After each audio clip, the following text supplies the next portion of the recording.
What's going on, family? How is everybody doing? I had no intention of being here today, but sometimes something happens and you feel like you cannot wait, like you can't let a weekend get in between it, especially when you're talking about release weekend, you're talking about what people are going to go see. You feel like you have to, well, I feel like I have to get out ahead of some things and have a conversation. So we have to talk about it, fam, because even in my email, like, there was an ad that popped up, and it was the movie, right? And what we have talked about, and please hit the like button, fam. Just please, when you come in, just hit that like button for me. If you can't do but one thing, hit the like button. Like, hit it for me. Just do that. Cost you nothing to hit that like button. Cost you nothing to smash that bell if you have not smashed that bell. These are things that are totally free to you. So please do that for me. Now listen, I want to get in because I know people are tired and I want to hear from you too. We had a specific conversation about some issues that we had previously. Let's do a bit of recap before we talk about how awful the stuff that we learned was. So we learned some new stuff in the last few days when people started seeing it and seeing premieres of this Harriet movie with Cynthia Erivo as the lead. We learned some things that we didn't already know. So we already had problems with some things, right?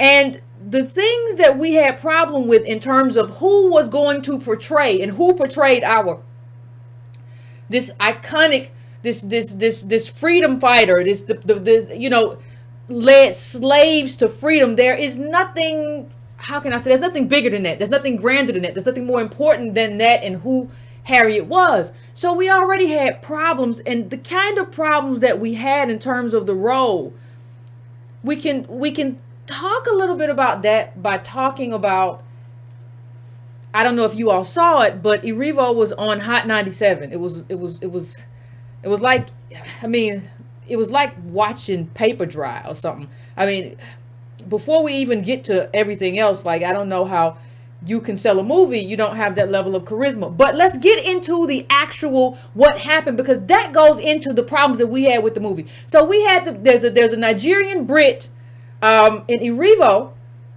playing the lead figure, playing Harriet, right? Playing our hero, our icon. That is, and then we didn't even talk about, because we didn't know, or I didn't even put two and two together, that Harriet's husband in the movie was also a Nigerian Brit. So these are things that we have to put together, right? So, and everybody's trying to make this out as if, let me bring this up so you can see a little bit better, as if we are somehow the problem, as if we're going to have any movies. Are you going to be able to do anything? Because one of the things that we have to understand is that this is not any kind of xenophobia. You have to understand, when Hattie McDaniel got the first Oscar for an African American was like, what was that, 1940? And she was a maid. So we had a whole period of not being anything, locked out of Hollywood. Then they gave us like a generation. They gave us like Denzel and the Will Smiths of the world and Angela Bassett. And then we go to somebody else getting all the roles. It's not anything about that. It's about, when are we going to be able to eat the fruit? We've labored here. We fought for these roles. We fought for these positions. When are we going to have our due? You saw Martin, MLK was played by the same thing. David, you know who I'm talking about. We saw when you talk about, when you talk about, what was it, Coretta Scott King in a movie. When you talk about Erivo's going to be playing Aretha Franklin. When you look at 12 Years a Slave. All of these movies, like, we're not even playing our heroes. People are using our heroes to catapult themselves into EGOT territory, to catapult themselves into getting an Oscar, right? There's this wild kind of aspiration. That's what we were talking about. And all of that came to a head in this interview, because there were a few good spots in this interview. Then we're going to talk about the black villain in the Tubman movie. This is going to lay the framework. We're going to talk about the white savior in the Tubman movie. We're going to talk about a whole lot of stuff, but let's just lay the framework first. And let's understand the kind of framework that we're laying. This movie is a fraud. This movie is anti-ADOS propaganda. This movie is anti-reparations propaganda. And I'm going to show you that in 1 second. But let's go over some of the conversation that Erivo had with, what's the man's name? Ebro. What is... So anyway, they were having a conversation. There was another little man with a hoodie. His name is something else, but I don't remember. I didn't find it important. So they were having a conversation, and he didn't ask any of the questions about, what about the stuff you said on Twitter? And she said something to the effect of, because he didn't ask that, but he said, well, what about the controversy or whatever. And she said, I don't think it's beneficial. I don't really get into that. And I always saw myself as a black woman, and I think we all experience racism and blah, blah, blah, and yada, yada, yada. But if you get into the tweets, if you had gotten into the tweet, this person was right in the comment section. You say, like, you've seen us all the same, and I don't really kind of see a difference. But we go back to your Twitter, Erivo, you talked about, you were saying something with a ghetto American accent. So we know that you know the difference between us. We know that you know the difference between us, but you're playing games. You're playing games. And you also know, you hear him talk about, well, then the other guy has an analogy because, the other guy has an analogy. He says, well, I don't understand because I'm Jewish and I lost and may they rest in peace, family in the Holocaust. And it's kind of like people are saying, well, because you lost family in the Holocaust and you didn't, and you're both Jewish, somebody can't play that role. That's about the stupidest thing I've ever heard. What you should have asked her is she Osu, Ohu, or are you Dahlia? Did your people sell slaves or did they didn't? You have to answer that. You have to answer that question. Did your people sell slaves or didn't they? You have to answer that question because that's the question. What we're trying to find out is, were you a perpetrator? I don't know how this little man with the sweatshirt and the hat in this interview is trying to tell us that we're the same because of melanin. Little man, you don't get to tell us who we are based on melanin and some kind of, well, you all are brown people. How can they say one brown person? That's not lineage. I don't know why you stepped into this conversation anyway. That's not what we're saying. See, this thing, that's kind of like, that's such a privilege to be able to step into a conversation and not know nothing and just put your feet in everything. His name is Rosenberg, the dude in the man with the, I remember he had a sweatshirt with a red on it and he had a hat with red on it. His name is Rosenberg. He made a stupid analogy to Jewish Americans and the Holocaust. No, we're not the same. We're trying to figure out whether you saw Harriet over here and now you're playing Harriet. That's what we're trying to figure out. It's totally different than the analogy of, well, we're all Jewish people. No, that's your story, and you didn't research our story enough to understand it, which is really why you shouldn't have done the interview. You did this really scripted interview where you just let her say whatever she wanted to say, and she didn't even know enough to kind of like take advantage of it and have a time of it. But this is a problem. It's also a problem when Cynthia says during that interview, well, we just have to deal with our trauma. No, trauma isn't what we're dealing with right now, Cynthia. We're dealing with whether or not we get to be fully American and reap what we have sown in terms of our advocacy in this country. That's what we're dealing with. And you don't get to tell us what to deal with. Your trauma in London, where your parents or your mother immigrated to voluntarily, is very different because you were in an all-black country. You could have stayed there and not have to deal with white people at all. You could have stayed in Nigeria and you not deal with them at all. We didn't have that choice because somebody where you from sold us over here, and we want you to answer for that. You don't get to run around talking about I'm Igbo or whatever without telling us from what we know now.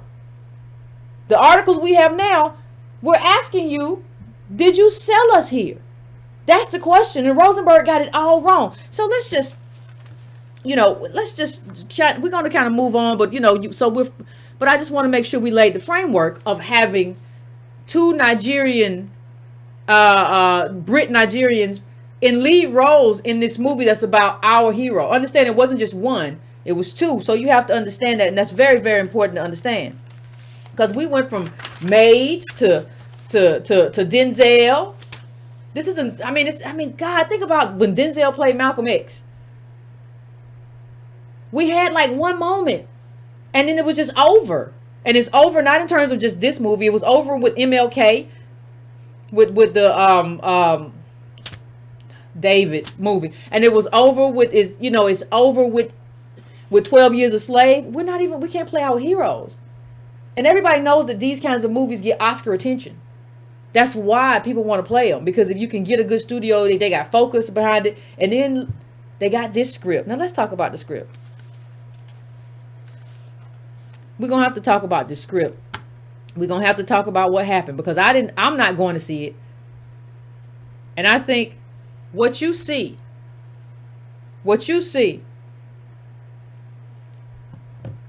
and what you don't go to see, like what you do go to see, what you don't do is just as important as what you do. What you decide not to do is just as important as what you do. So we can't see this movie, but I'm going to go on. She also says, I didn't know a lot about Harriet.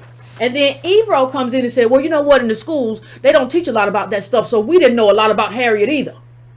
Listen, it's absolutely true that our schools don't teach ADOS history enough. But some of the people that we absolutely knew about, I don't know what school you went to, Ebro. We knew about Martin Luther King, and we knew about Harriet Tubman. If we didn't know about if we didn't know about nobody else, we knew about that. So don't speak for me. What we didn't know is a lot of the untold stories. What we didn't know is the depth of the history. But you don't get to speak with me like, well, it ain't nothing wrong if you didn't know about it. See, if you knew something about Harriet, then you could go around and give a good interview. See, you could carry this movie on your shoulders if you knew Harriet and if you lived Harriet. If Harriet was part of your lived experience as an ADOS, you could bring it to that role. The reason you flat in interviews and the reason you're flat in that movie is because of who you are and what you have in you. You don't have it. That's why you're flat, because you didn't grow up with people living an ADOS life. It's London. And that's why only thing you talk about is that we both short. Well, Harriet and I were both underestimated because we're short. You're 5'1". That's real small. And Harriet was small. But I'm telling you that that's not enough to move a movie. You always want to run around and be strong and be like, that's just a movie. I can show my strength. And we were both underestimated. No, that's not what made Harriet special. And you would really have to be phenomenal to pull something like that without having that, but you're not phenomenal. And this is where we are. And where are the ADOS actresses who could do that role and who should be in that role and pulling from their own history and pulling from their own ancestors? You know, what's the writer's name? Adichie. I can't remember her last name. She said, I want Africans to control African stories. I agree with her. But I want ADOS to control ADOS stories. And that includes who's in front of that silver screen. I'm never going to Lagos. I'm never going to Uganda. I'm never going to Kenya. I'm never going to South Africa and try to and move there and try to like play all the roles. Like, no, I'm going to fight, and we have fought for where we are here. So now let's get to the movie for a second. Let's get to the movie for a second, and we're going to come all the way around. It's going to come all the way around because, I mean, this is so atrocious. I have never seen this level of propaganda. Right? I have, the funniest thing is about it, I remember seeing an article a while ago about the Pentagon approving stuff. And I'm just kind of wondering, is everybody moving into the domestic stuff now? Is everybody doing that? Because it doesn't make any sense. Hold on, let me pull up one thing just to kind of cement what I said. Everybody's seen it before, but I want to pull it up. Hold on a second.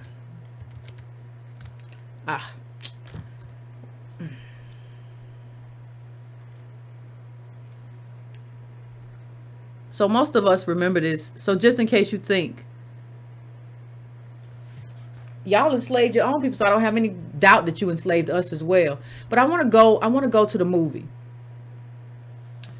Understand that we're talking about, understand that we're having a conversation about slavery, chattel slavery in America. With chattel slavery in America, You have a system, you have an arrangement that is erected. And as we talk about this, you have to really understand you have to understand levers of power, right? Who came and got ADOS from West Africa, right? Who came and got us and made us slaves? Who wasn't rich from there? Who was controlling the levers of power? It's not about who's complicit in it, because when white supremacy has its grip on you, you're going to be complicit in it, because you know who's in power and you know what happens to you if you don't do that. You have to understand, when we talk about trying to muddy the waters and murky this thing up, which is what they're trying to do, they're trying to make it like everybody was everybody and everybody did wrong, and let's get over it and move on and have a nice day and sing Kumbaya. How many times did Revo sing in this movie? I heard she just kept singing. But you have to understand levels of power and who erected this arrangement. This was American law. We had no control over American law. We were slaves. So please understand that when you understand the power arrangement when they try to say what they said. Now let's keep moving. So you have this film review. Now understand that they made up this character. This character, which is like, the what's his name? Joe Alwyn, who was chasing her or whatever. They made him up, and try to figure out why they made him up, because we're gonna come back to that when we're talking about the black villain and all of that. Just understand this. Just put a pin.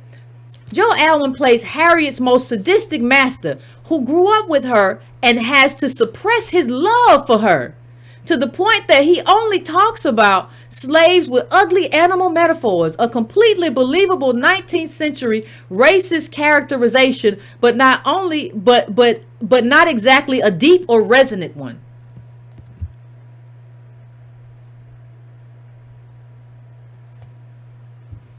So the slave owner, and we have this in multiple, the slave owner really, I mean, this man, he really loved her. This character that was invented, grandson or whatever, he was, he in the thing they say he loved her. Now tie this to what somebody said in the chat. We're going to have a show about this too, about this slave play that's trying to make us into, instead of being slaves, they're trying to make us into lovers of the white master. And it was really love, but they couldn't do it, and they were like Romeo and Juliet. So you see the same thing here. He has a complicated relationship with her being Harriet, and knows her from childhood, and just has a lot of mixed, very confused feelings about her. This didn't happen. Understand, this is total fiction. They made up this love stuff. The character, we know that some character exists tangentially, but we don't know anything about him. You made up some feelings that this white man, this man who was chasing her had about. He wasn't chasing her to bring back a slave. He was chasing because he loved her. That's why he was chasing. See, it's about love. What y'all want reparations for? These people just loved y'all. Hey, what you want reparations for? Don't you see? It was just love. And love acts out itself in different ways sometimes. See, this is a way. This puts a hammer down in the middle of our reparations conversation, because in terms of what happened in reality, we have a villain and we have a victim. ADOS has been victimized multi-generationally, and we know exactly who did it. If you try to make it about love and all this stuff, and it was some real bad black men too. The black man was a bounty hunter. He was chasing her, and the white man saved her. Come on, so it was a lie. You can't ask for reparations. That was a good man. And so, if you ask us why we don't see Erivo as an ally, I don't know what kind of ally would do that. You have two black leads, a Nigerian Brit leads in these roles, who are undermining ADOS justice claims on their way to get an Oscar, which you were not good enough, from what I hear, from the views I see, enough to earn anyway. But that's what you're doing. Now let's go a little bit further. Let me see if I can bring this up. Oh, so much love. And they reached the same conclusion that, it just wasn't a good movie. And you can be grateful for small things, I suppose. And this is like, I saw this young lady, and she's talked about, I love the Harriet Tubman movie. It opened my eyes so much. For instance, not all Caucasians were ruthless. Some helped free slaves. Some blacks that had freedom was just as bad as the Caucasians. Harriet had so much belief and faith in God. They were one Lord. I pray for that. And it's very interesting because this morning this afternoon, I was on the phone with a white ally, and he said something very interesting to me as we talk about children. He said, I support you, everything you do in terms of, I'm always talking to you. It's cool. I support reparations. And he said, I have to do so much work in my house now. When this kind of movie comes out, I have to get my kids to unlearn what was in the Harriet movie. And y'all see, I was actually talking to Josh. He's been on the show before. And great guy. But it's just, so if a person like that, who is a white ally, has to do that much work on his kids, what do you think is happening in moderate households? What do you think is happening in households where people are not aware? What do you think is happening in conservative households? What do you think is happening in black households where you're not teaching your kids about politics? What do you think? Don't you know teachers are going to start using this movie and bringing it in? Don't you know teachers are going to start, they're not going to think about this. They're not going to talk about, yeah, Lisa, thank you. They're not going to talk about, they're not going to say, well, it was a controversy around Harriet when it came out. No, they're going to say, we're going to watch a movie today, kids, about Harriet Tubman. I'm going to go get the video and bring it in. This is the movie they're going to bring in. Let's talk about the black villain for a second. This is from Shadow and Act. This is from Shadow and Act, the Shadow and Act review of the Tubman movie. It's also especially interesting that in the hell that white supremacists built, the big bad of Harriet is a black man. While it's great to see Dorsey's range outside of the lovable characters he's played on Queen Sugar and When They See Us, when they see us this year, making him a black bounty hunter hell-bent on capturing or killing Harriet for money is certainly a choice. A choice. And it absolutely is. In fact, it's Harriet's former enslaver who has to graphically shoot the black bounty hunter in the head to stop the bounty hunter from killing Harriet. Now understand something. We have no evidence of a black bounty hunter who hunted Harriet. Even the historian who tried to say something today provided no citation. Well, they was around, they was out here, and there was the Dover ones. No, that was just a man. See, that's not a person who is complicit with white supremacy to stay alive and everything that has to happen. That's different because that's the way the structure is built. What you're saying is, see, the thing is, you should not have included a black bounty hunter unless that's what really happened. If there was really a black bounty hunter who was chasing Harriet, then you can include it. If that's not the case, you don't get to make up a black bounty hunter. You don't get to make him black because that's what you want to do. Because you want to change what it was. You want to change the villain from white supremacy, white men and white women in that time, because it wasn't just white men. You want to change it from that to a black man. You want to villainize a black man in a movie just because you want to. You don't get to do that when that's not biographical.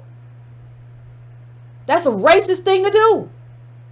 If you don't have evidence that some black man actually chased Harriet down, which you don't, then absolutely you should not have done that. But it gets worse. The black man actually killed, there was a business owner, a black woman played by Janelle Monáe. She was actually made up as well. She was a fictional character as well. And she was killed by the black man. That's the only violence in there is when she was killed. Now let's read it. The murder of this black woman was especially brutal, considering that up until that point, Lemons is the director, chose not to display much of the physical violence of slavery in order to focus on the psychological and emotional trauma black people suffered at the hands of white people. It's especially interesting that what we said before, like it's a black man. Understand something. You have to understand something. They created, this is fiction. They created a black bounty hunter out of thin air. Had him chasing Harriet the whole movie. They created a black woman who took Harriet in and taught her how to be a free black woman. These people were fictional characters. They created a black man to murder a black woman in the Harriet Tubman film. Understand what I'm saying, please. They created a black man so that he could murder a black woman in the movie. These were not characters that existed. They created him just to murder that black woman. Here's the other side of it.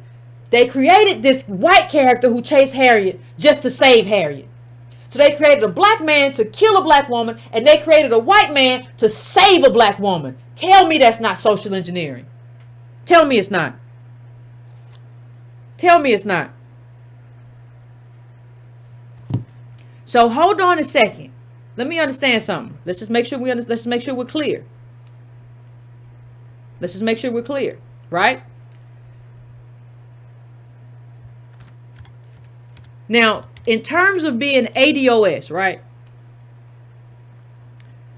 We don't get cast to play Harriet. We don't get cast to play the husband. None of that, right?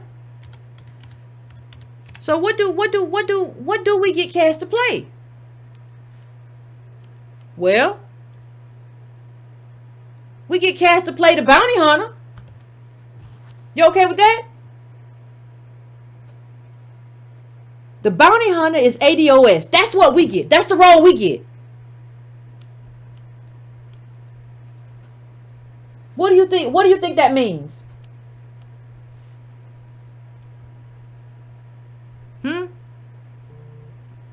What does that mean?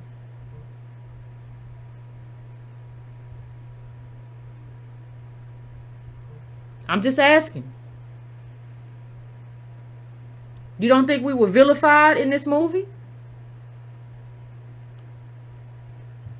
You don't think that sends a certain, that projects or suggests a certain ADOS future?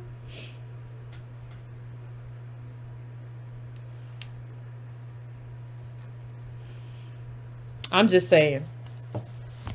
I'm just saying. It doesn't make any sense. None of it makes any sense. Don't make no sense. Understand what you're dealing with.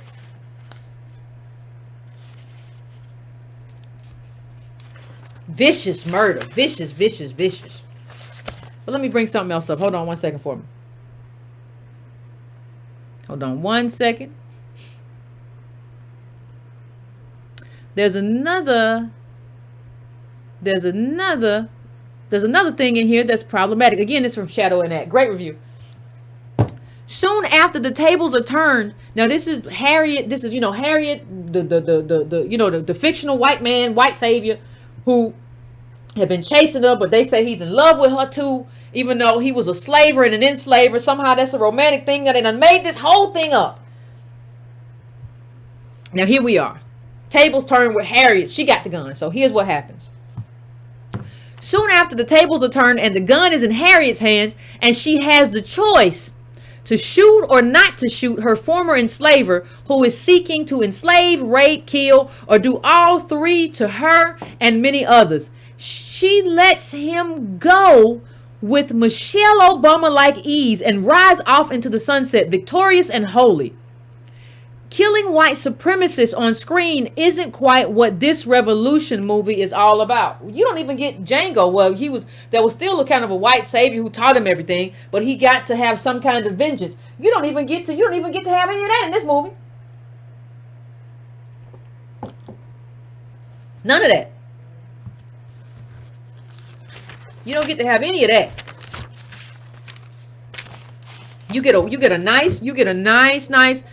nice white savior, and you get a black man who wants to murder black women, and he don't care, and he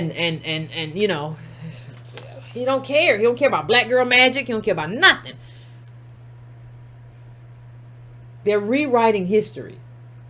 They're rewriting history in a way that shows, like, who knows knows who was right or wrong. There's no victims. Everybody did everything. And they're doing it in a way that erodes our justice claim. And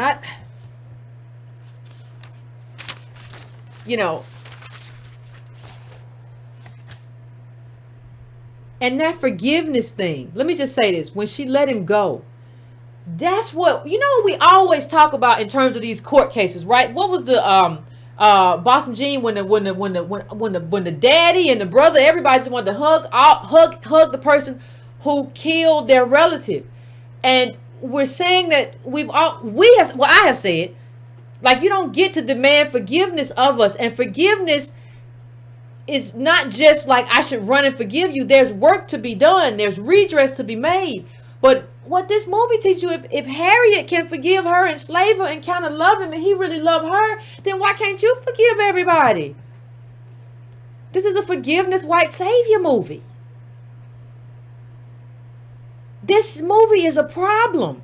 This movie is propaganda. It's a fraud. They done made up all kind of characters. So it's a fraud because they done made a bunch of people up and made them up for all the wrong reasons. Even when you get to this, like I said, Janelle Monáe, her character wasn't real. And they could have used this moment. They created this black man as he was a slave catcher.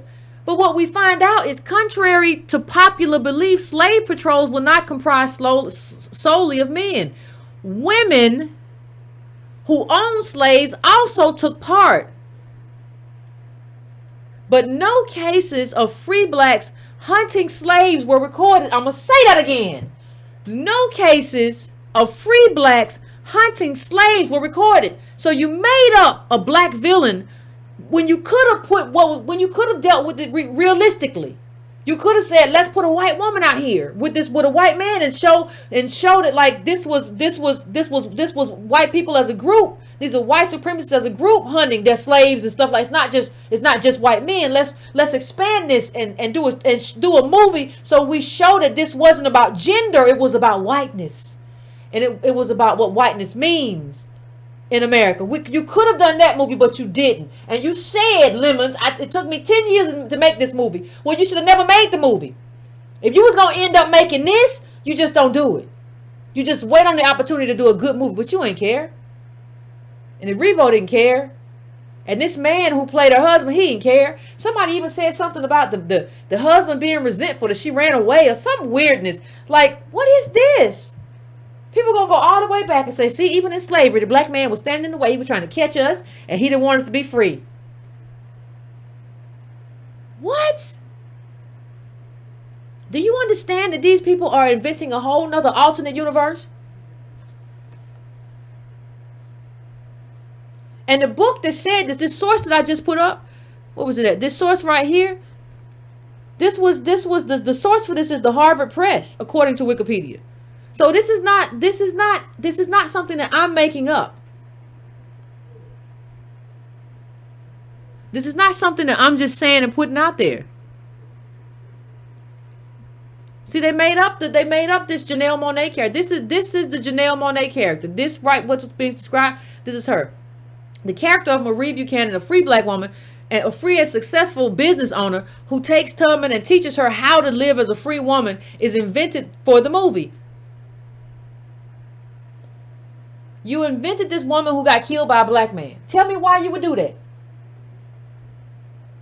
Tell me why. I'm trying to figure it out. If you weren't doing it to cause division amongst ADOS and to cast black men again as villains, tell me why you did it. As a black director, tell me why you did it. At Revo, tell me why you did it. Whoever this gentleman is who played her husband, I want to know why everybody did this and how you can come to me and say you're an ally. Tell me.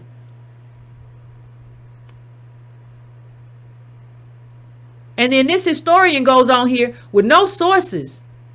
Well, Thomas Otwell. She got one person, Thomas Otwell. He helped Tubman, but then he lured a group called the Dover Eight. He lured a group. Yes, he did. He lured a group. What does that mean? Into a trap for a bounty in 1857. Listen, let me tell you something. Let me just tell you one thing. Luring somebody. Now that might make you a turncoat. That might make you a low down dirty dog. But that does not make you a bounty hunter. It does not make you anything more than a bit player in this game of white supremacy. You didn't go and get nobody from nowhere. You did not design or arrange this system. You don't get to look at this little bit player man who might have did what you said he did. And I ain't got no citation from you other than there was a Negro one day who lured eight people. And then they overpowered him. They didn't go. They overpowered. I think they probably beat. They overpowered him. And I don't even know. I don't even know. I don't even know what's happening. We know what it is. I don't even understand what's going on. And then they asked I think the director, like, why was it important? Why was it important for you to have a black slave catcher in the story? I wanted you to see that this was a corrupting empire. This empire of slavery, it corrupted everybody. It wasn't just that the good guys were black, but that there were gray areas of people. In fact, there were people that were incredibly heroic in one situation that could be bought by the other side. Blah blah blah blah. No, you wanted to lie. Like, no, I'm not completely. You wanted to make us. You wanted to make a movie that you haven't been able to make, and you wanted to make some money. Let's just be honest. That's what you wanted. So let's not do that. Now, I have not seen the movie. I'm not going to see the movie. The only thing I have read is reviews. I have read a number of reviews. And there's some people on Twitter who have seen the movie. I don't know whether the people on Twitter who were talking, people who saw the movie.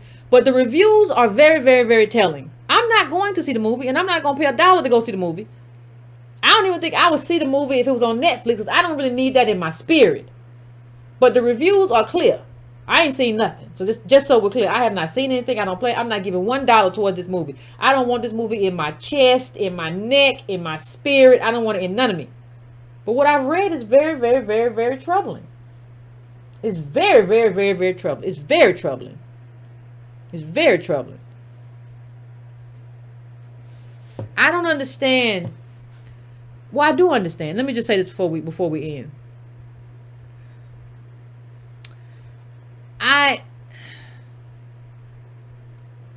There's no way to have a reparations claim if people are able to revise history. Now, here's the other part of it. Everybody who says that they do what ADOS does, right? We do what ADOS. We better than ADOS. We do it. In Cobra, where are you? NARC, where are you? The 1619 Project, where are you? Because if you want to be in this fight, you got to be in this fight and willing to have people come at you and send daggers and arrows your way, because you gotta talk about it and be honest about it. If you're only willing to show up for your part of the check and plug yourself into the money or whatever that is, that's a problem for me. You have to boldly talk about what this movie is and what it means. You cannot ignore it. You cannot walk away from it, walk around it. That's part of doing the work.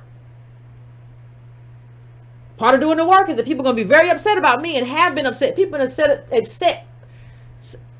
upset with me since 2011. Everybody want to walk around and just float like on clouds. Like, I don't want nobody to be upset with me. I'm just going to let you do it. But then then I see something I might plug into. I want the monies. No, that's not what it's about. That's not how you do collective uplift. I just don't understand. You're not talking about the movie. Nobody's talking about Comcast and the Civil Rights Act and focus and how it's tied to that. Nobody's getting into what matters. Not the groups I just mentioned, not a Revo, not a co-host, not this director. You don't have, that's not how tribes work. That's not how groups work. This is not our tribe. You can't be my tribe and just go and do this movie and sell this movie when you know what these people are doing, what Comcast is doing. When you know that they're going to have Byron in court soon. That's not how any of this works. So I really want to hear from some of y'all. I hope nobody has seen it. But some of the things that you might have heard on Twitter, what is your take about what this means for us. What is your take about how this, of the people who made this movie? What did they have? Did they mean to do it this way? I'm talking about Lemons, the director. What is the plan afoot? What does it mean? So I'm gonna go to break real quick. Then I'm gonna go to the phones and let you all have your say. It's very, very interesting. This is a lot of times. I mean, the level of propaganda and fraud here kind of just makes you feel like you in the Twilight Zone or something. It don't make no sense. But I guess it makes perfect sense when you consider what they're trying to do and what their aim is. So I'm going, give me a few minutes to set up the phones and I'll be back, fam.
All right, fam, we are back. I'm back and I'm going to the calls. I'm going to the first call. I'm going to 202. 202. What's your name? Where you calling from? What's on your mind? Hey, Yvette, how you doing? Can you hear me? Yeah, I can hear you. What's going on? Hey, how you doing? I'm so glad I got through.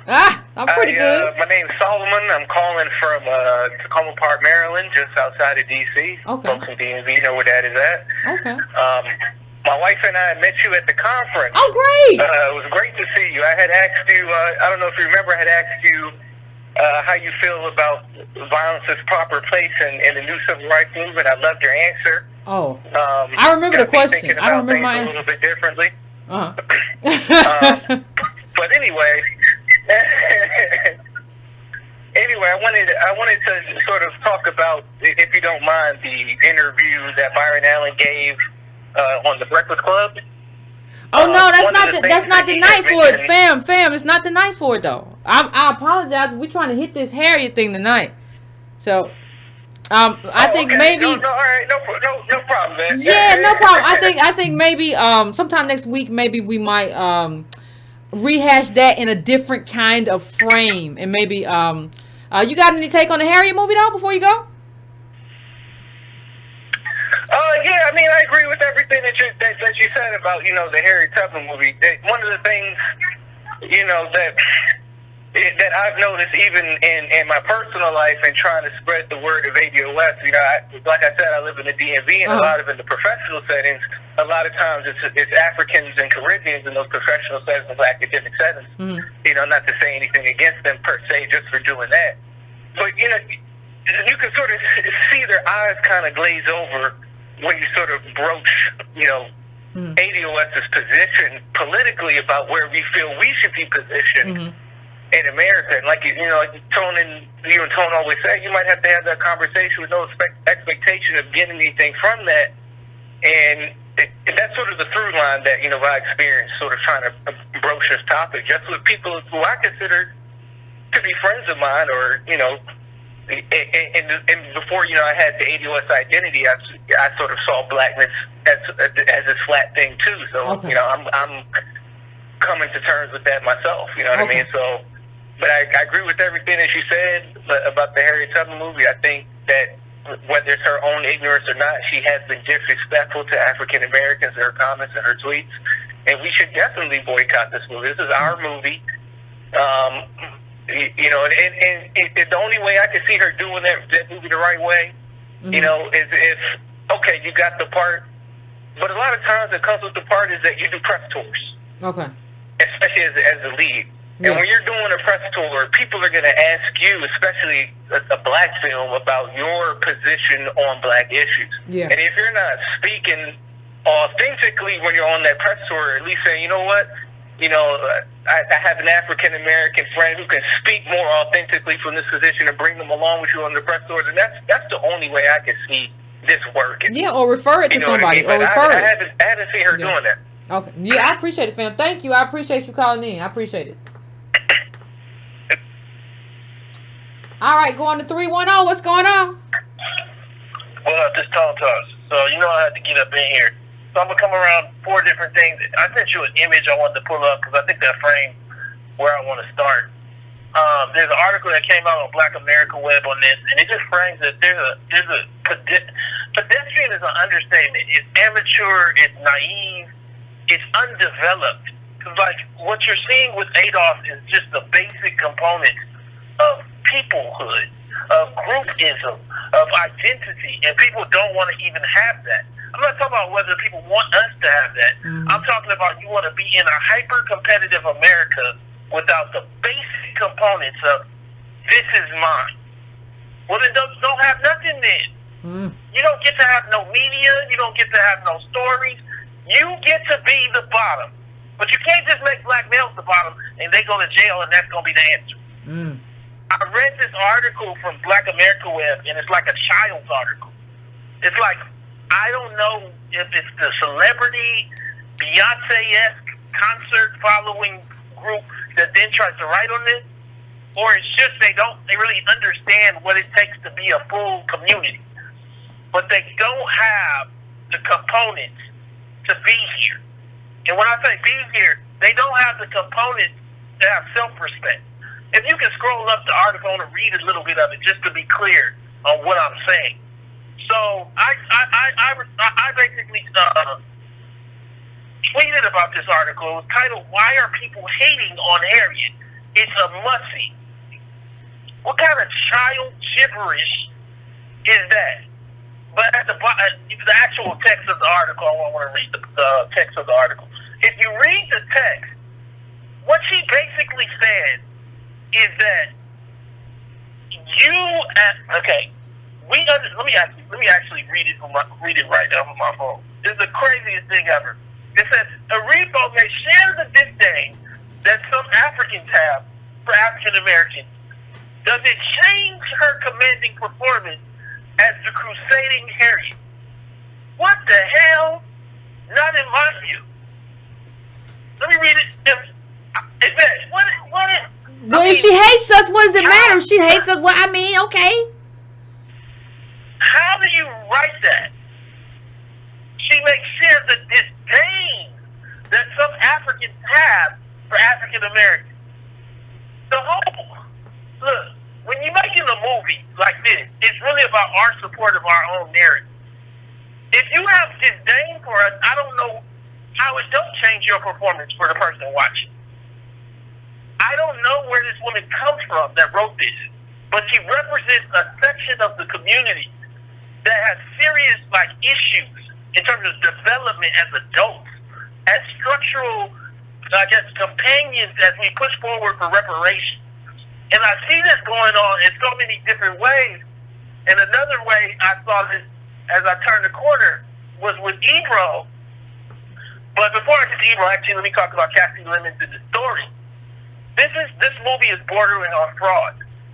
There's nothing factually accurate about it. It's not the Harriet Tubman story. It is basically a scandal version. And when I say scandal, I'm talking about Olivia Pope's scandalized version of Harriet Tubman. It is a recreation of Harriet Tubman in the image of everything that they think they can sell to black women. That's what's going on.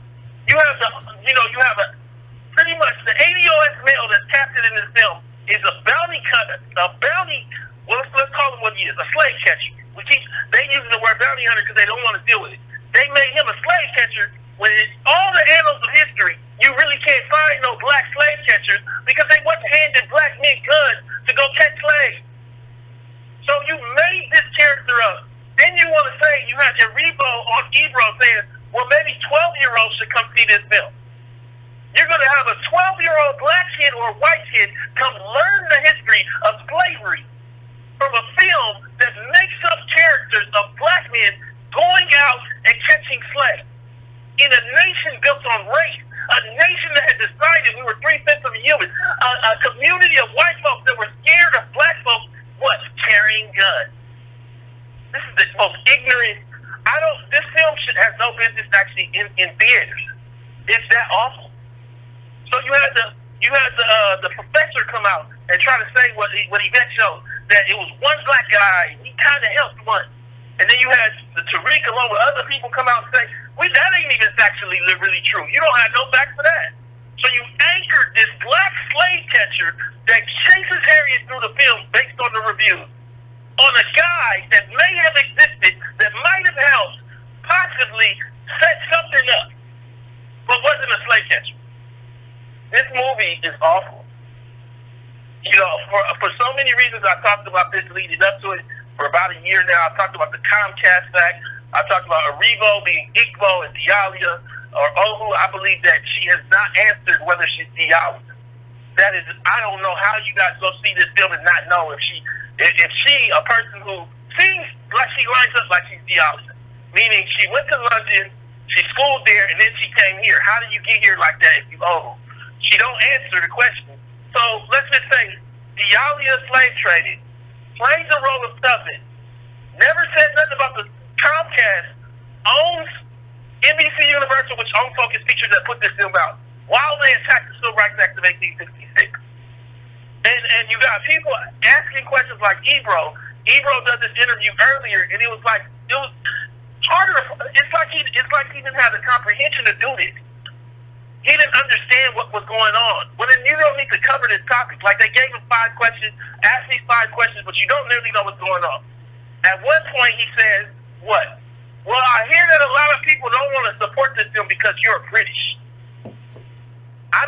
That's not even in the story. Like, nobody's talking about that. What we say, Yvette, can you pull up the article, the New Yorker thing that I pulled up? What we say, Ebro, is that we don't want to support somebody if they are Dialia that plays Tubman. We don't want somebody that's Dialia. Let me read it because I want to make sure that new people don't say, you guys are stretching. No, this is the New Yorker, which is the premier newspaper, premier magazine in America. And if you can scroll down, because I want to read the top part of it, the top part where it actually has the text. I want to read about Dialia because it actually makes it clear. I don't know if you have that part. Essentially, okay, so Arrivo has run around and been proud about her tribe. Her tribe is Igbo. I have no issue with her tribe. But once you say that, now we, as ABOS people here in America, have every right to ask the question, what does that mean? Okay, so the New Yorker, a woman comes out a year ago, writes an article, and frames the fact that her great-grandfather was Igbo and was a slave trader. Not her great-great-great-great-grandfather, her great-grandfather. And they still have the house. Her great-grandfather was buried with 6 slaves alive. This is Igbo now. So we in Nigeria is Igbo, and the lady playing Tubman is Igbo, said she was Igbo, was proud of it, but now it's time to ask some questions and she want to go silent. And Ebro don't even know this is going on and don't even ask that on his interview. I don't even know why you're asking questions. You don't even know that. Igbo society was divided into 3 main categories: Diala, Ohu, and Osu.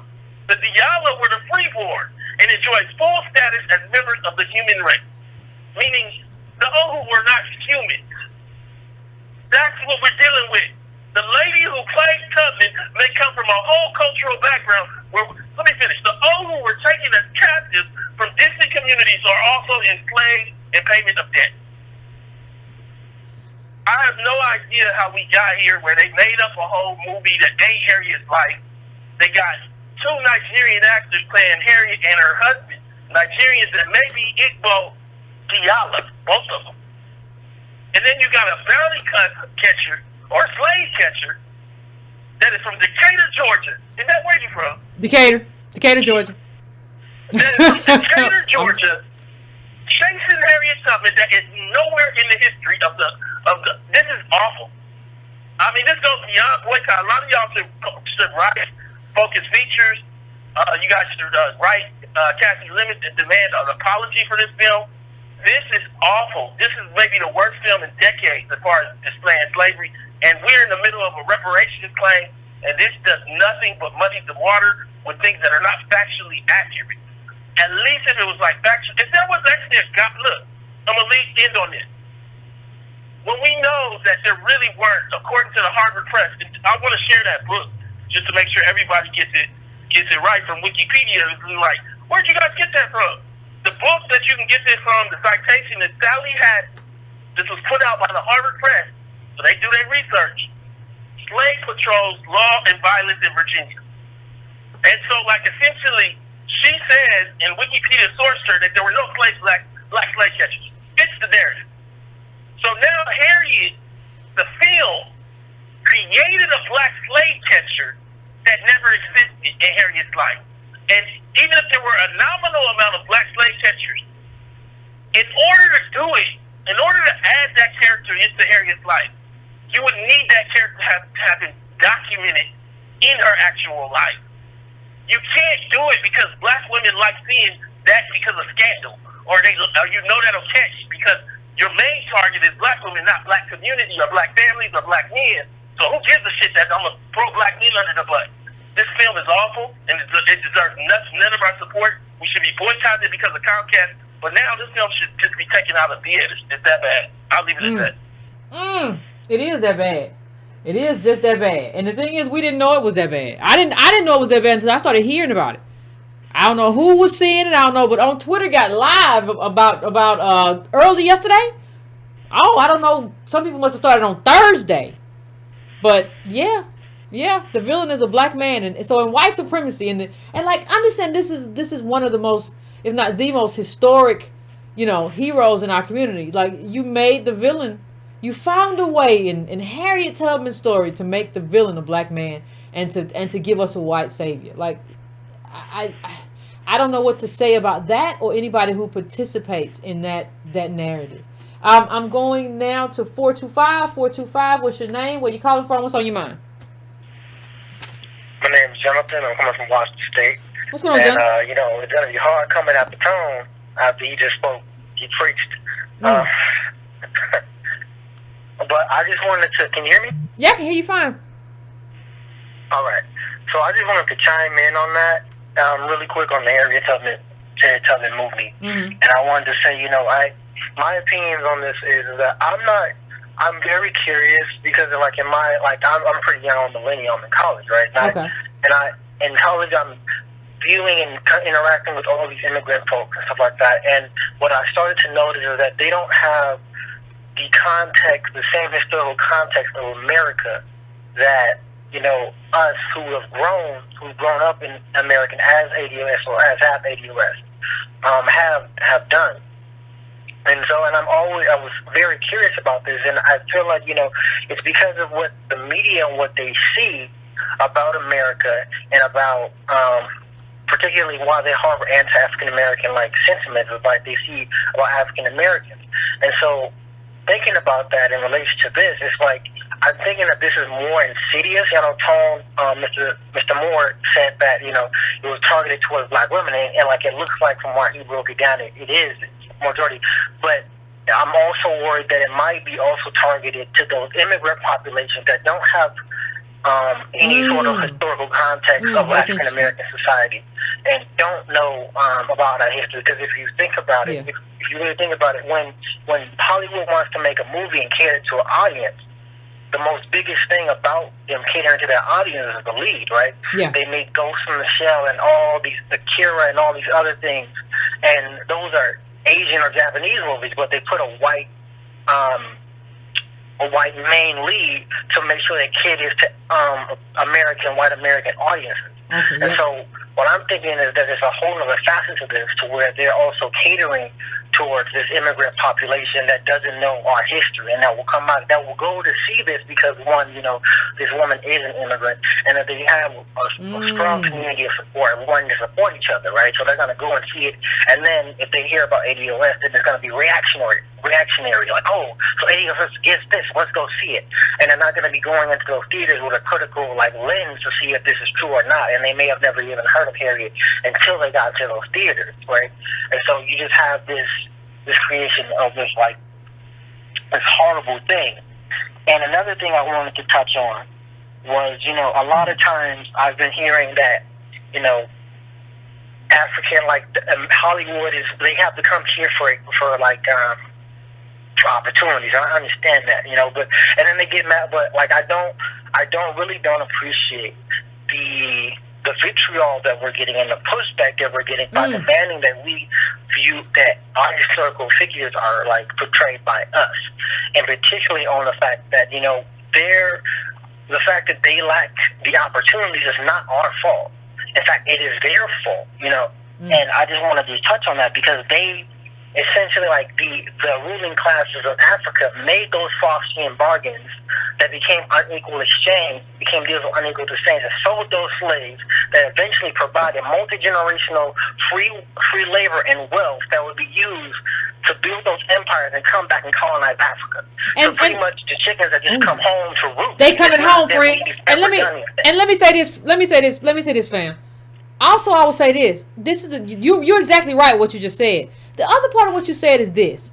Maybe there's a reason why you don't want to fight where you're from. Maybe you are part of that ruling class, right? So when you are there, you do well. But there's not a Hollywood. You haven't built your own Hollywood in your own country. So you have to go somewhere else for that. But at home, you're part of that ruling class. Maybe that's why you're not challenging that ruling class. And that's a problem. That's how you got to London. right? That's how you were able to live in London. It ain't no small thing to be able to come from a poor country and live, and to be able to leave that country and go to another country and expatriate. So maybe you're a part of that, that ruling class. And that's a problem, because that's not who we are. That's a problem for solidarity, because we're not that, right? So, but you're exactly right. Like, this is like, I was reading a great article about how Africa has, so many countries in Africa have like such brain drain, because everybody who, the people who are most able to help the country run away. And like, at a certain point, you got to stop running and build. And that's a problem. Now, listen, if you want to, when you're from these, like, when you're from like whatever, like, you can't brain drain the whole country. Like, you cannot brain drain the whole country. That's going to be a problem for the country that you left. Now, I understand, like, if you're a refugee, somebody threatening your life, I understand why you would want to get out of there. But some of these people who are leaving are elite. And they're just leaving because, I got it good, but I want to do some other stuff. I want to act. I want to go do this. You're not leaving. You're not running away from a life-threatening situation. You're running away to run to opportunity, because opportunity has been created for ADOS here, and you look just like us.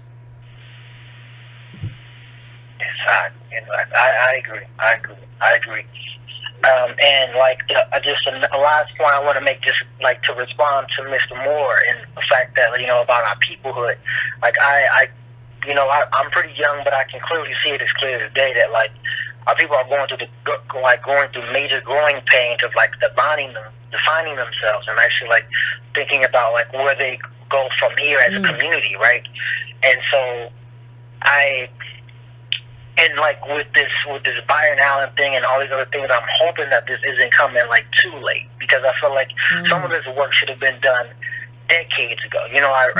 When I was growing up, I read the autobiography of Malcolm X, and then I listened to this video of like this lecture of Kwame Ture, and he was talking about saying like, I'm leaving so much work for the next people, and that really spoke to me. Yeah. And the fact is that, like, I feel like all this work, like, I'm just wondering, like, where were our elders? Like, why did this happen? And so, like, I say all that to say I appreciate you guys for spearheading this, and spearheading, I want to say our ethnogenesis at this moment. Yeah. Oh, thank you, fam. I appreciate that. Thank you, fam. And let me just say this to what he just said. Let me just say this. First of all, shout out to all of y'all. Shout out to ADOS, because whenever somebody tweets something like, oh, this is what it is, and we're going to be here. Like, if you go into those Ebro comments, it's all ADOS. The only people who watched the little stupid video, it had 2,000 the last time I saw it. I don't even know why you on radio. But the last time, but the only people who were in there, like, the only people who really showed up to comment on the video were ADOS to come up and to show up and say, like, this is awful. Like, showing up in that way is powerful. And, like, we don't do this enough. I know I say do it sometimes, but, like, give yourself some credit for, like, showing up in the comments and all this stuff to say why it's awful to do, like, in a thread, all this research, all these different articles, right? Like, give yourselves credit for showing up and doing the work regarding this movie, because that's how I found out. I was like, wait a minute, are we serious? Is this what's going on? This is what the movie is? Because I'm not going to see the thing. So wait a minute, is this what it is? And I looked it up, and it was like, yeah, and this is because people were just finding out. Some people went to see it, I guess, on Thursday, whatever, and figuring stuff out. And I was like, okay, so, like, nobody is as vigilant on social media as we are, and, like, that's important. People see that. So, I mean, we just got to stay the path. This is very important, and this is very important as we pivot and continue to move towards Project Takeover, right? Like, people see us as a force. Like, this is not just one person who's in our group who's affiliated. Nah, and this is why we need Project Takeover. We don't want to always just be here on social media. We don't want to always just be where we are, although we always will have that strong presence. But nah, we want to be the one. We want to be the one. Like, no, we releasing the statements from NAACP. We releasing statements from Urban League. We're taking over the churches. Get the pimp preacher out of here. Like, if you're Christian, if you're not, I understand. That's fine. We everybody. But we're taking back our institutions. We're taking back everything. HBCUs, all of it. These are our institutions. That's why it's so important. We're not going to be outsiders with our own institutions. No, we're not doing that. We're not playing that game. I am going now to 615. 615, what's your name? Where you calling from? What's on your mind? Hello, my name is Dean. I'm from Nashville, Tennessee. What's going on, Dean? Yes, this film right here, the propagation of it and everything, it is poison and a candy coating. Mm. Nothing, I mean, absolutely nothing happens in the vacuum in the realm of white supremacy, and this film right here is a prime example. When you and Tony Talks and several other voices of the new black media had brought this film to attention, and how damaging it was to the history of Harriet Tubman, I said to myself, will this white savior and the black man is the villain in this film? It kind of felt like, it looked like D.W. Griffith's Birth of a Nation all over again. And now tell the people who don't know what Birth of a Nation was.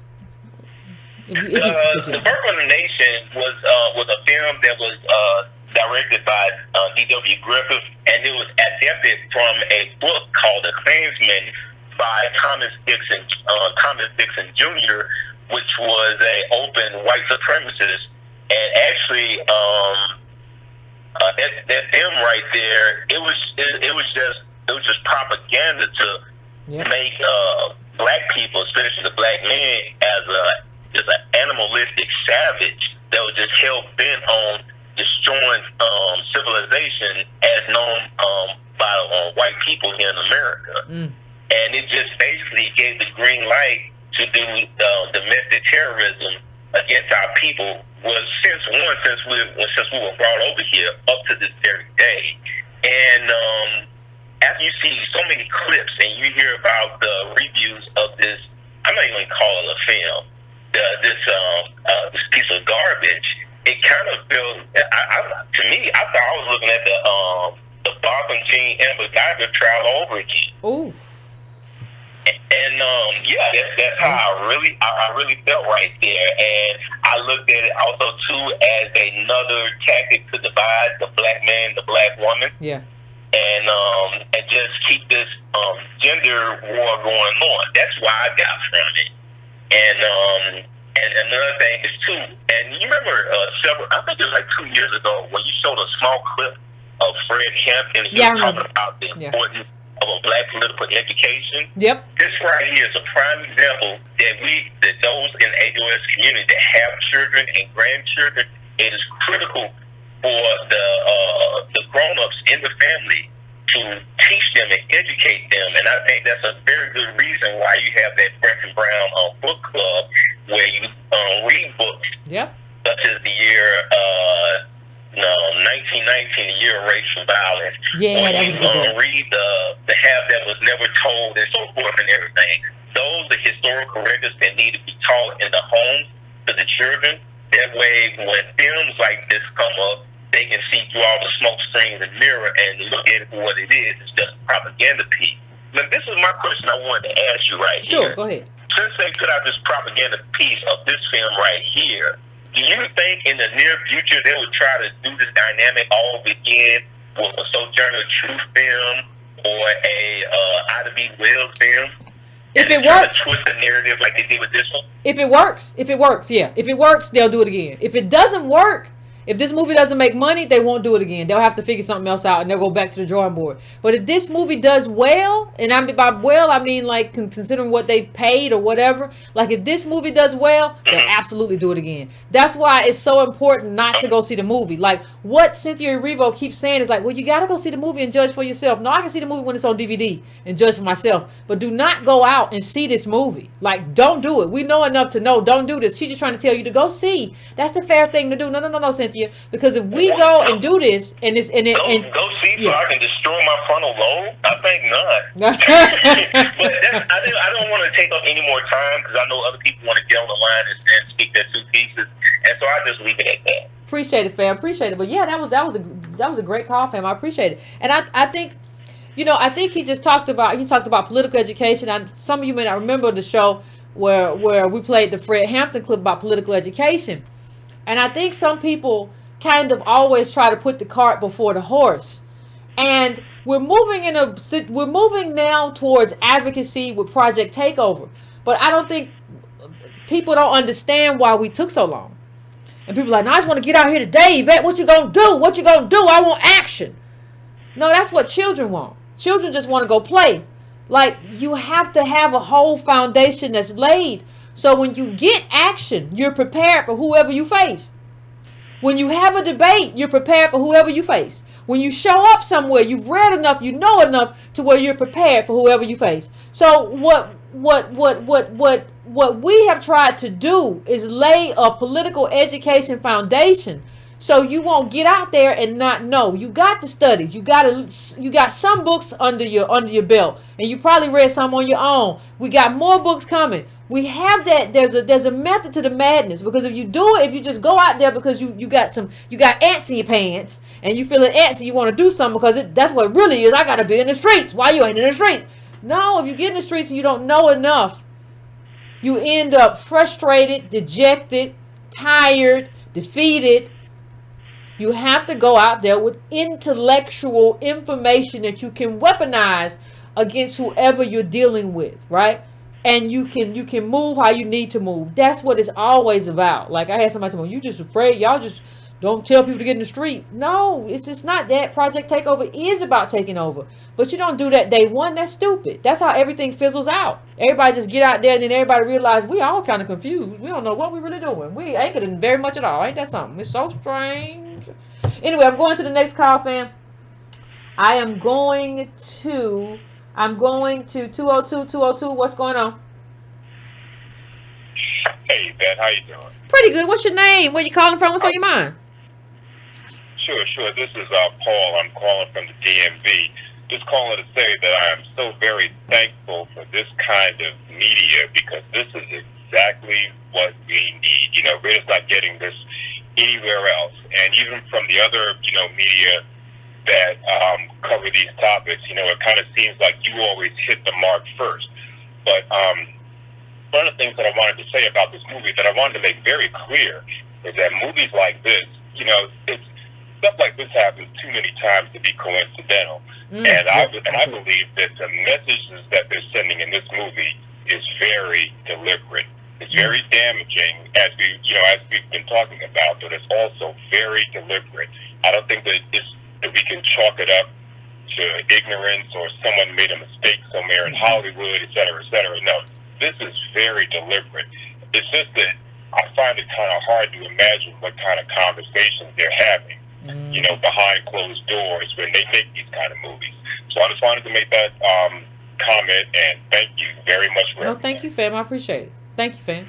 Yeah, I think this is, we did a lot of the social engineering shows earlier on, but I think this is all part of social engineering. We have to figure out a way, first, we have to, are we going to convince black women that white men are their reparations, and that black men are the problem? We're going to kind of cleave this race apart. They're not going to be like a community. We're going to keep, but none of this stuff is successful if we're not together on the most important stuff. Like, you can disagree on other stuff, but this stuff, in terms of us being a community and a tribe, in terms of ADOS-ness and our justice claim and being together on that is essential. Now, after we get reparations and all that stuff, then if y'all want to fight about some stuff, I'll throw you in a room and knock yourselves out. But right now, this is what we have to do. And I think we have to be on board with that. We have to be on board with that. We have to pace ourselves at the same pace. This is what we have to do. And I think that's very important right now. I think that he's absolutely right. That's absolutely intentional. Absolutely intentional. So I'm going to the next call. I am going to 424. 424, what's your name? Where you calling from? What's on your mind? Good evening, Yvette. This is Terry from Los Angeles. What's going on, Terry? I just want to say, first of all, I am thankful to get a chance to talk to you. And one thing I have to say, we have to keep the fire on the feet of the people that are making this film. This is highly offensive. And one thing about ADOS, we are serious about our culture. We are serious about our lineage. And we need to make sure that if they're going to come out with a film like this, it'll be the last. Just like how Nate Parker had came out with Birth of a Nation and the backlash of that film. And, he was virtually pushed out of Hollywood. And with a film like this, they shouldn't be allowed to desecrate a woman who symbolizes our freedom and distort her history like this, because if kids get a chance to see this, they're going to think that Harriet Tubman was a zaddy lover, and this is it's ridiculous. And another thing is that I saw an article, and it was from the New York. I forgot what the name of the article was, but it was coming from the great grandniece of Harriet Tubman, and she's co-signing this film, saying that this was something to expose. It's from the New York Daily News, and so it was a screening from the Smithsonian National Museum on October 22nd, and so she was there at the screening, and they did this whole article saying that, this movie was good, and I think that even with her, co-signing the film is kind of a bad thing, for a descendant of Harriet Tubman to say something like this, and it just ruins the history of her. It's ridiculous, and I'm going to do my part and just make sure that I'm going to say that this movie needs to be put and scrapped. And that's all. I just wanted to call and, give a shout out to all the rest of the ADS family. And, we need to shut it down. All right. Thank you, fam. I appreciate it. Yeah. I like I said, what you show up to. Thank you, fam. What you show up to is just as important as what you don't show up to. And we don't need to show up to this. It'll be on DVD if you just have to watch it. I don't. But if you just have to watch it and tell me what you think, but don't go watch it. Don't go do this to give this box office, because that's what she thinks. When Cynthia Erivo says, "Well, I think you should just watch it and determine for yourself." She wants you to come out opening weekend and go watch it and see what you think. Don't come out no weekend. When it comes to DVD or Netflix or whatever, if you want to watch it, then watch it then. But no, we're not supporting this in any kind of mass way. That's not happening. Not happening. I'm going to 614. What's your name? Where you calling from? What's on your mind? Hello? Hello? You there, 614? Hello? Hi, Yvette. This is Dawn. I'm calling from Columbus, Ohio. Hey, Dawn. Hi, Yvette. What's going on? This is Dawn. I'm calling from Columbus, Ohio. I hear you. What's going on? What's on your mind? Turn down your background. Hey, I want to let you know that I've been a big fan. I really respect everything you and Tom do.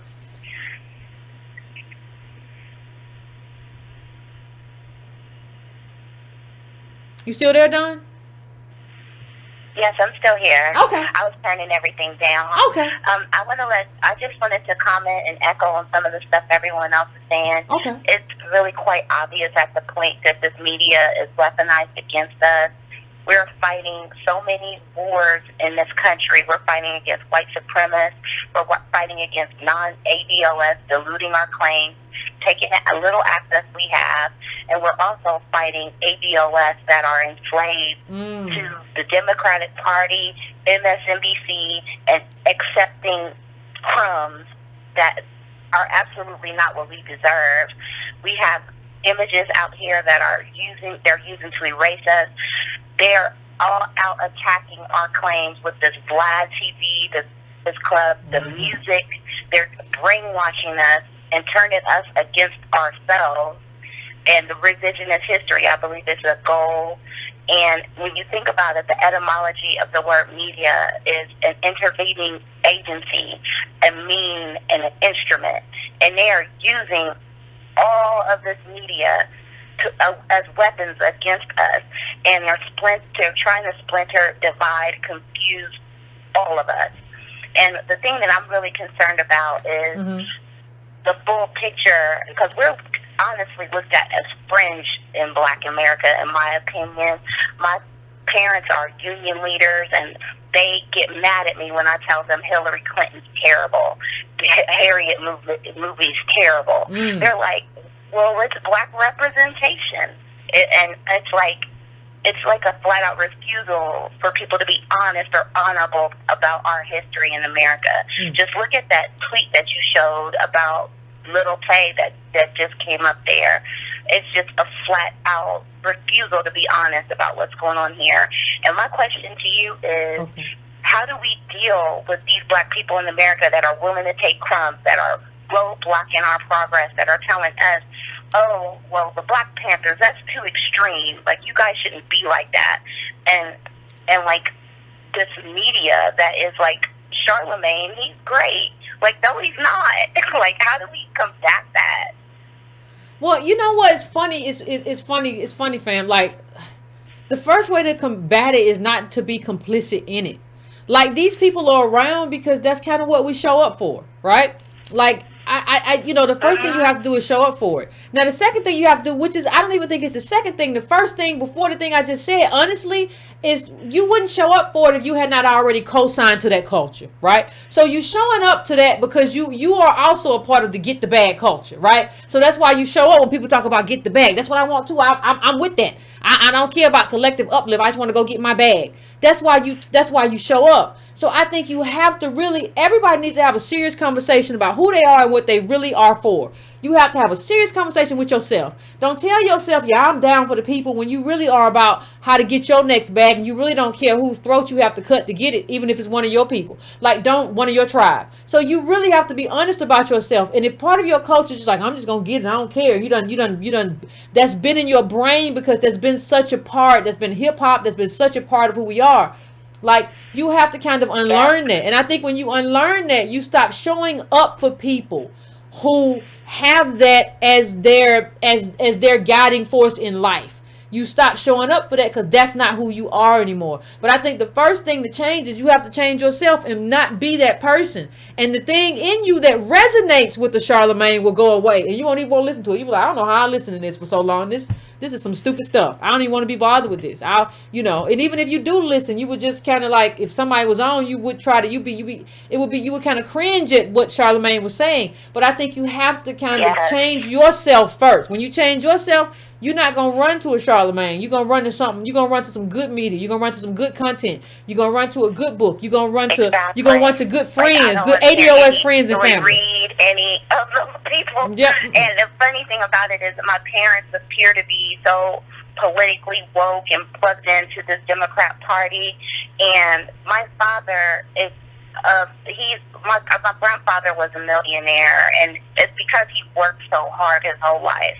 My father is a very, I would say, well-off person, but he will turn around and say something to me like, well, I'm okay. And I'm like, dude, you're an outlier. And they're so brainwashed that they don't understand that if you were a white man, you'd have 3 times more than what you have. Like, it's not okay, the crumbs that you receive. And for you to think that's okay, it's insane. For you to think, oh, well, let's pick the lesser of 2 evils and vote Democrat. What kind of upstanding person with integrity is going to say, let's pick the lesser of 2 evils? To me, that is ridiculous. And that is so ingrained in Black Americans to think, oh, well, any kind of representation is good. Like, what? You know what I mean? Yeah, but too many people are too comfortable, right? And notice that you said your grandfather, because that was the timing of him. Like, that was the timing of a lot of people. So, but he doesn't understand timing. He doesn't understand it. And then none of his kids are millionaires. Yeah, you can pass it down. But if you were a white man, you would be able to have generational wealth. Yeah. But they don't understand that. They don't understand you are an outlier. You are not the typical case. Yeah. Like, and these people think, well, I made it. I pulled myself up. They're too comfortable. Why can't everybody else? Yeah, they too. And you did. That is against us in this country. Yeah, but you didn't pull yourself up. Like, America pulled you up. Like, you got pulled up. You got pulled up because labor was doing what labor was doing. Like, and affirmative action was there, and you slipped in, and people I need to get some Negroes in here. That's how you came in. Like, you don't see, the problem is with dealing with people like that. They don't understand how the world works, but they didn't know everything. And so, like, I don't the same thing I'm saying. Yeah. Yep. I agree. Exactly the way that I think. I had an interesting debate with him, and it's so difficult to have debates with these Black people that are intelligent but misinformed. They don't understand data. They don't understand what we're up against, and they're willing to accept any representation, any kind of crumbs, any kind of false history. I just don't understand why people are so adverse to telling our truth, like, or hearing our truth. But and I agree, Carl. I'm gonna let you go after this. I'm gonna let you have the last word, and then you can then. But you know, don't if that's your thing, and you just care about yourself, and I'm good or whatever, then don't consider yourself an elder. You don't get to be an elder. You're not one of us. Yeah, but you don't get to be an elder and talk about, well, I'm your elder. No, an elder is very concerned about what happens to me. They're not just concerned about themselves. They're concerned about imparting wisdom to me. They're concerned about passing down generational wealth to me. If you're not concerned about those things, you're not an elder. You're just an old person. It's a difference. There's a difference. You don't know enough to be an elder. Sorry. Yep. And there's no way that you can dilute the truth. I can't give it to you like Joy Reid or Don Lemon. Like, I'm sorry. You exactly right, fam. You exactly right. I'm gonna head to the next caller, but I understand you. But don't get too. The thing is, don't get too stressed out about it. But like, let them know what it is. Like, yeah, you're wrong. And like, once you know that you're wrong, I can't just be in this space and like have this debate with you and because what you're basically saying is that you don't care about me. Like, I'm telling you that like my generation is about to go off a cliff and all this stuff, and you're saying I'm good. You have to understand what that person is telling you. That person who says, well, I'm good, is telling you I don't really care about you, and I don't care to know about you and what's going on with your generation. And you have to decide what you're going to do with that. What do you do when somebody tells you I don't care about you? That's what you have to resolve within yourself. All right, I'm going now to 816. 816, what is your name? Where you calling from? What's on your mind?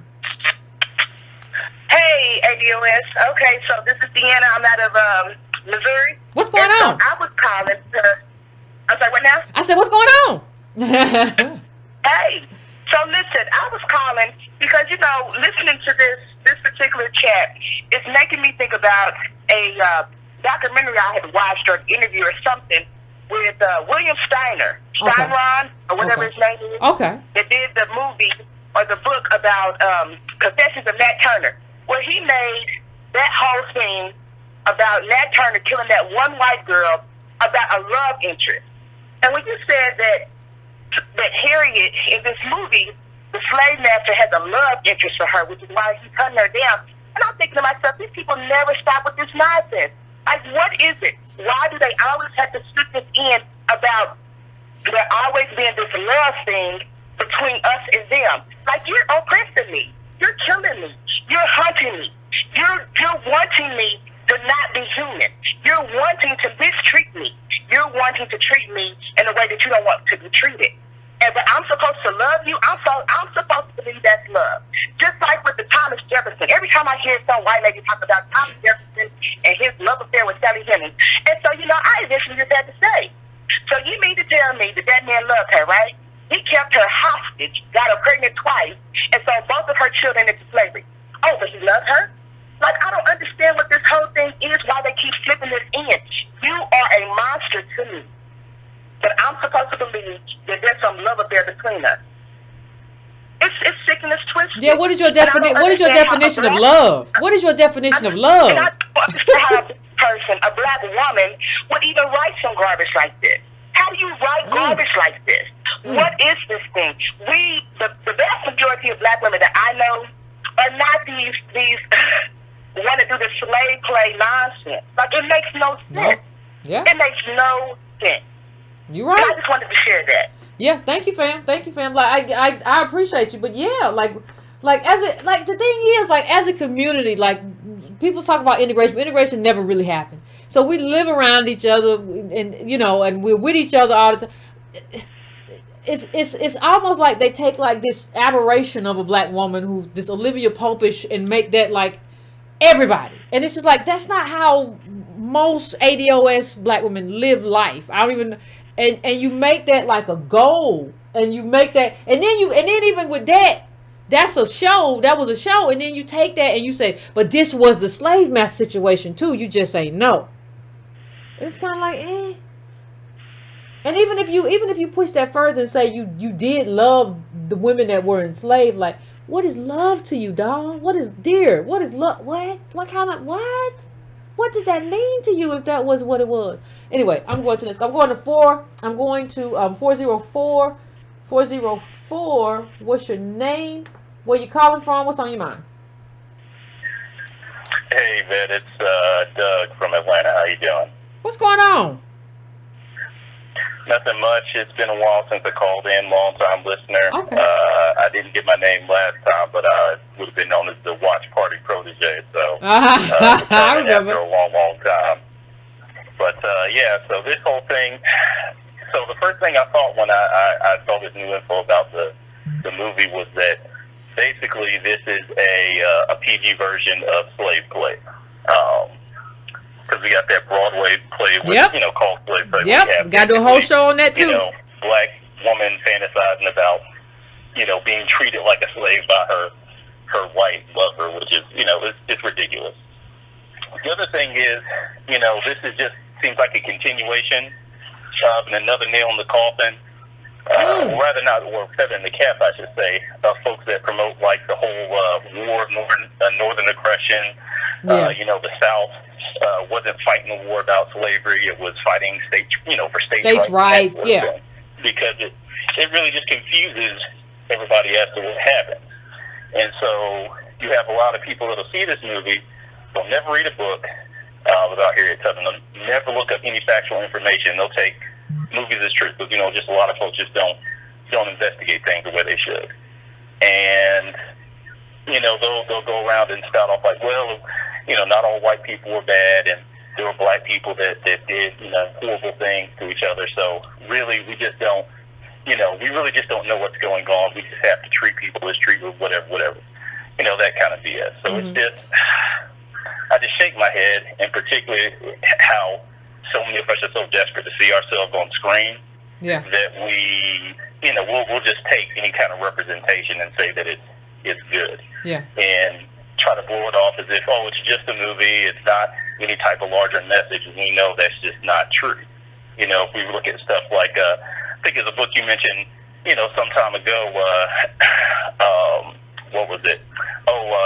Propaganda in a liberal, in a liberal democracy. Yeah. I mean, this is essentially what we're seeing, being propagandized into being okay with our status, how we're treated, not asking for anything better, and seeing ourselves as our own worst enemy. Because, that's what this thing is really alluding to, is saying, black people wouldn't have been in slavery if we had chosen better. So it gets back to that, Kanye, yet the slavery was a choice. Yeah. That's basically the message it's pushing out there. So I've been arguing with people all day, on Facebook about this, and it just, I can't even look at my page right now and going back and forth, folks. I'm just drained from it, because just people don't see it. Or they're refusing to see it. I think it's just more willfulness than anything. But anyways, it's propaganda, fam. It's propaganda. Propaganda's a hell of a drug. Yeah. So, thanks for what you're doing. I'm going to make sure I get to the conference next year. All right. I was supposed to go this year with my wife. I got in the car in that accident right before. Oh, I'm sorry. I'm fine. I'm good to go. Just, road to recovery. But I definitely will see y'all next year. Okay. In Louisville or wherever it's at. And, just keep up the good fight. You and Tone, really appreciate what you guys are doing. So, take it easy, and I'm out. All right. Appreciate it, fam. Appreciate it. Thank you. That was a great call. Thank you. And take care of yourself. Don't worry if you can't get to it. You had an accident. Oh, bad things happen, fam. I'm going to my last call. I'm going to 757. 757, what's your name? Where you calling from? What's on your mind? Hi, Yvette. This is Sloan calling from right now. I'm in Chesapeake. What's going on, Sloan? The greater area of Ella Josephine Baker, who came from Norfolk. Absolutely. Of mine, because I don't know who they're going to grab next. Actually, I do know who they're going to grab next. They're grabbing Fred Hampton. Right now, in production, there's a movie. It's called Jesus Was My Homeboy.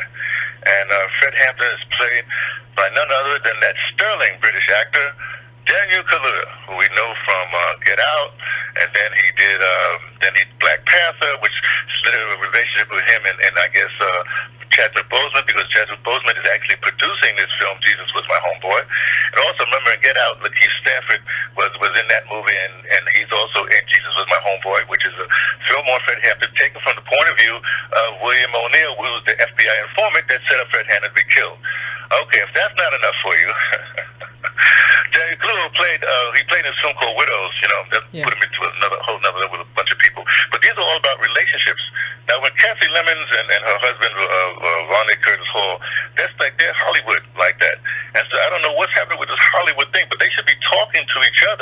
So when somebody like, not Danny Clue, but somebody has to, research, be it Harriet Tubman or Ella Josephine Baker or Fred Hampton, they have somebody in the community to enact that sphere to research. You understand what I'm saying? Yeah. In other words, when Spike and Denzel got together on Malcolm, they knew they couldn't mess up.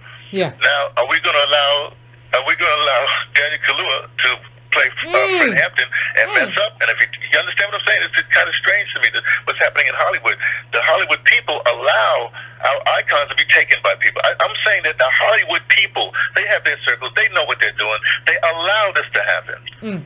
This is my biggest problem. So the guy who's directed, I think his name is Sean King or Shaka King or something like that. He's probably ADOS. But the people around him, the people who either do the casting, I don't know how they do this. I just don't understand. But let me just say this, fam. Let me say this. Kaluuya, he's doing this other thing with Lena Waithe, right? And he did Jordan Peele with Get Out. In both of those movies, he casted himself. Like with Get Out, Jordan Peele initially said he wanted an ADOS actor.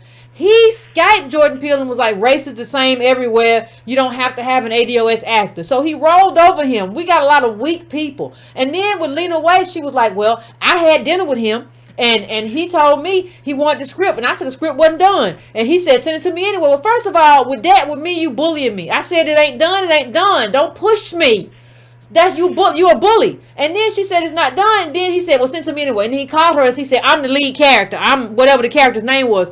You're bullying. You're a bully. That's 2 times you done put yourself. That's 2 times you have cast yourself in these movies. And we allow ourselves to be bullied. Like even with Lena Waithe, she doesn't even understand like that part of her role and part of what you get to do creatively is you get to audition people. You get to sit and figure things out. That's how you learn. You don't know enough to love yourself enough to nurture and grow your own creativity that you let yourself get bullied by this man.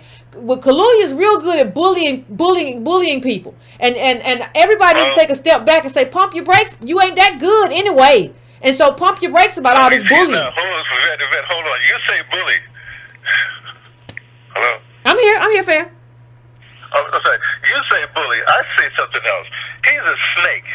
He's a snake just like all these other people trying to snake around ADOS and to choke him off. That's what he does. He's a snake. He's worming his way into things, and people are allowing him to work. People are allowing themselves to be suffocated by whatever he has, charm, I don't know what he got, but that is the problem. But let me stop there because I'm going to get too emotional. It's going to be all messed up. So let me just leave it there. Everybody have a good night. I respect the work that we do. And, shout out to ADOS.NYC, my peoples. All right, take care. No, thank you, fam. I appreciate it. That was a great call. I appreciate it. And it wasn't, listen, fam, that was on my Twitter, but it wasn't just him. I don't know if everybody remembers. I'm trying to look it up now. From Selma, David Ayelowo, he did something the same thing. He kind of, from what I read, he was the one who kind of had himself as the actor who would play King. I don't know how these people who don't have no charisma keep wanting to play charismatic people, but he wanted to play King, who had a whole lot of charisma and swag, and he don't have none of that. But he kind of did the whole thing connecting Oprah and Ava DuVernay because he wanted to play the role. I don't think we understand how some people are moving right now, and we need to. If you want, just tell your child they ain't gonna never be in Hollywood. I don't know that you're gonna have to whatever. We can't do it. It's just what it is. But the caller was right. People be moving. I'm just gonna cast myself. I'm gonna have dinner with you and cast myself in the role, cause you that easy. You that easy. You don't even respect yourself enough to audition people and sit there and figure people out, and you don't feel like you have internal power in terms of how you. But he got power. He snatched that role right from you, and you said, "I'm happy he cast himself." I am. That's what Lena Waithe said about Kaluuya. I'm happy he did. Cause he perfect for the role. He perfect for the role. He perfect for the role. He getting all the roles because he's bum rushing Negroes who don't really care enough about their craft or whatever to audition and care enough about and own their project. Own your project. You get who you want. So anyway, fam, that is it for tonight's pop-up show. Thank you for joining me. And we got to really think about how we're going to navigate this space. This is going to become a problem. This is a problem that we don't, that they are revising They're making slavery into like some stuff happened. And some people did some things. That's what white supremacy is becoming, and we we're gonna have to talk about the people who are complicit in that. I have said it again, and I will leave you on this note. You don't have to be a white person to be complicit in white supremacy. You don't have to be a white person to be a tool of white supremacists. So let's keep that in mind as we go forward and make our assessments. Before you go, please hit that like button for me. Please smash that bell. As usual, if you want to donate, go to donatebrown.com or patreon.com/ycarnell. Anyway, fam, until next time, until Monday, please be well. Finish your libations. If you started one, I know it's that day. And we will talk soon.